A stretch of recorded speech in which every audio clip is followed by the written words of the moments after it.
Hello everyone, it's I, Mr. Big T Anderson, this time with another FF7 fanfiction. This is called Picking Up the Pieces by Jiu-Jutsu Dude. And, when we all have moments in our lives, we all have to kind of dust ourselves off and kind of see what happens from here. In this story, Cloud has to. And he does it in a different way. Now, let's begin.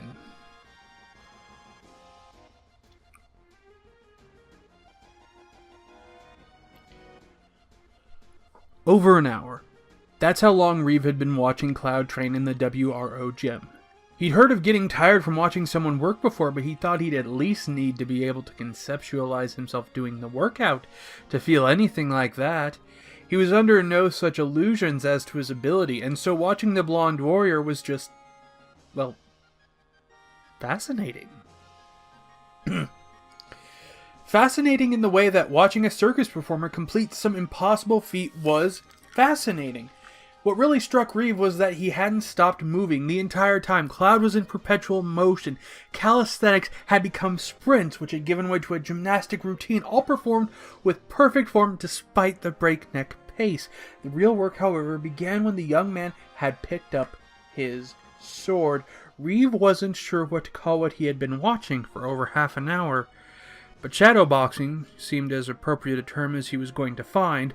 He wasn't sure if that did it justice, however. Cloud had started off tentative, feeling out his invisible foe, searching for openings and keeping his blade at the ready. Whoever Cloud was fighting in his mind must have been a powerful threat to have the blonde so hesitant. He thought, threats. Reeve corrected himself. As he watched his friend dodge back and begin looking from side to side, he was fighting multiple opponents. Reeve swore that he could almost see them, with the way Cloud bobbed and weaved around their invisible strikes, a look of concentration on his face. His eyes constantly scanned the room, and careful footwork kept the imaginary threats in front of him. But Cloud was losing this fight. His young friend had been pushed back against the wall of the gym, and he could only imagine his assailants watching, striking, circling, waiting to deal the final blow. The tide turned in an instant. Cloud's eyes snapped to left as the first opponent struck, moving out of the way like a snake before striking through the air with a finality that said that foe would not rise again. He pivoted, bringing himself around to face the rest of the attackers, and lunged. Gone was the hesitant man who had fought a careful defensive battle against losing odds. In his place was a berserker, an angry war god, a threshing machine, one that was cutting down everything in its path. Now, Reeve could almost see the invisible men stumbling, leaping, diving, getting out of the way of the blade. One must have been too slow, or tripped, because Cloud drove his blade downward, then wrenched it free of an invisible body, shifting his gaze to those that remained. They didn't last long, and within a few more moments, Cloud stood alone with the single remaining opponent, circling him with an easy grip on his sword. An air of overwhelming confidence around him. He wouldn't call it arrogance, just a deadly certainty of the outcome. The two men leapt in, and Cloud's blade flashed. The battle was over.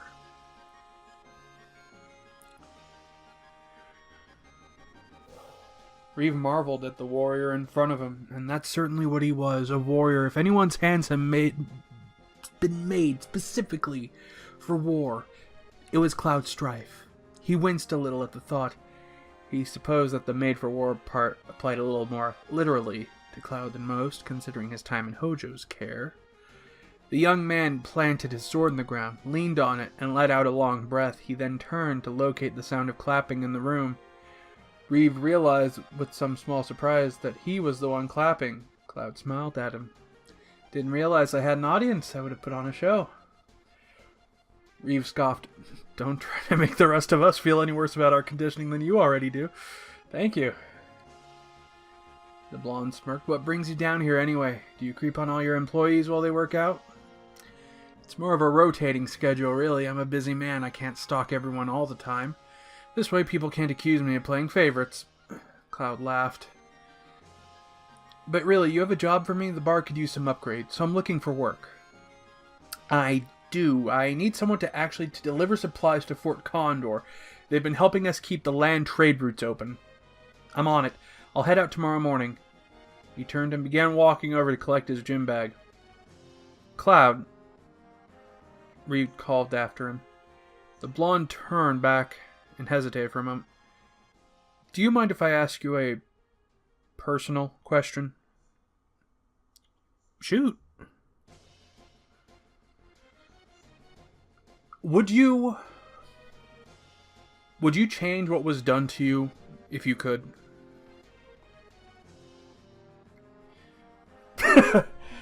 Damn, that is personal. What brought this on, fortune teller? I met with Vincent the other day, and the thought has been with me ever since.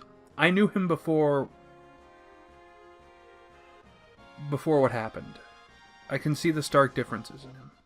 It's strange. The swordsman smirked. And you didn't feel like trying to ask him?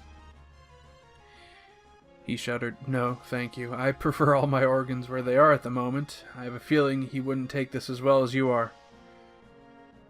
I think that's the first time anyone has ever accused me of being emotionally stable.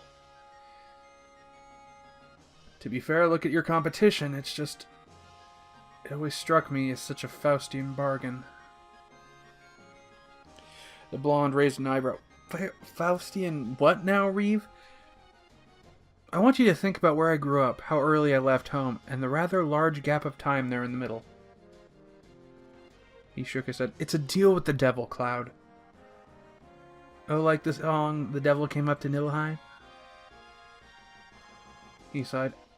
I suppose, but in this case, you generally lose something in return, not beat the devil in a fiddle competition. You both underwent indescribable tortures, but you were gifted with incredible abilities because of it. Abilities without which we very likely wouldn't have been able to stop Jenova and Sephiroth. Huh, I must have slept through the negotiating part of that deal. I don't remember getting a choice in the matter. He winced. I guess that... I agree. That analogy does fall a bit apart there. Cloud waved it off. Don't worry about it. He considered for a moment, mulling the question over. I don't know, man. He stared down at his hands as if considering the unnatural power within them. I think that question is too big for me, you know? I would do damn near anything to take back what was done to Zack and me. To take back what I put everyone through. But if I did, would I have been strong enough to kill Sephiroth? Would I have been able to save Tifa? How many Nibelheim did we prevent by bringing down Jenova? He shook his head. You're asking me, would I change the worst experience of my life at the risk of dooming the world? That's too big a question to ask and get a real answer.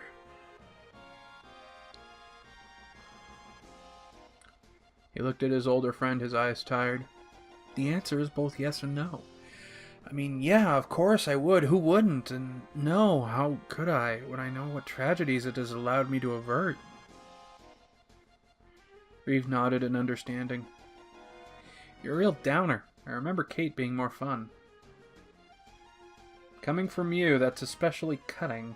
They shared a laugh, though. I'll make it up to you. Let's go to lunch at the bar. My treat. Tiff and the kids will be excited to see you. But can you spare that kind of time, Mr. President? I thought you had big-shot things to do. He scoffed. Well, I'm the boss. I make my own hours. They just happen to match whatever hours my secretary tells me they are. He finished with a smile. Alright, let's head that way then. Reeve fell into step behind his young friend. The warrior may not be able to answer his question now, but he had a feeling that when they stepped through the doors of Seventh Heaven and the three smiling faces of his family greeted his, Cloud Strife would have his answer. So, this is from Jiu-Jitsu Dude, picking up the pieces. If you liked it, hit the link, check out some of their other works. I'm going to go get some more readings done because everyone's here obviously trying to kill my time.